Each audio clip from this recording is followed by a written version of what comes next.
తప్పైతే లేదండి.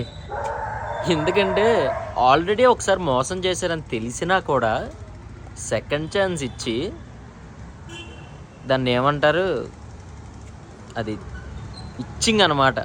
బాగా ఎక్కువయ్యి యాక్సెప్ట్ చేసుకున్నందుకు చెయ్యాల్సిందే జరిగింది, జరగాల్సిందే జరిగింది. ఏం చేస్తాను, రెండోసారి కూడా మోసపోయాను అంతే. ఇంకా కొన్ని లైఫ్లు అనేవి ఎలా ఉంటాయంటే షేమ్లెస్ అనమాట. తెలుగులో ఏమంటారో తెలుసు కదా, అది షేమ్లెస్ బతుకులు కొన్ని. ఏం చేస్తాం, నమ్మాం, మళ్ళీ నమ్మాం, మళ్ళీ వచ్చినా నమ్ముతాం అంతే. ఎందుకంటే అదొక పిచ్చి ప్రేమ, అదొక పిచ్చి. ఇంక అందులో దిగిపోయాం డీప్గా, ఇంకేం చేయలేం. నాకు తెలిసి ఇలా కొన్ని 100 మంది ఉంటారు, అవునా కదా? ఇంకేంటి చూస్తున్నారు? ఈ వీడియోని ఎవరికి షేర్ చేయాలో తెలుసు కదా, వాళ్ళకి షేర్ చేయండి.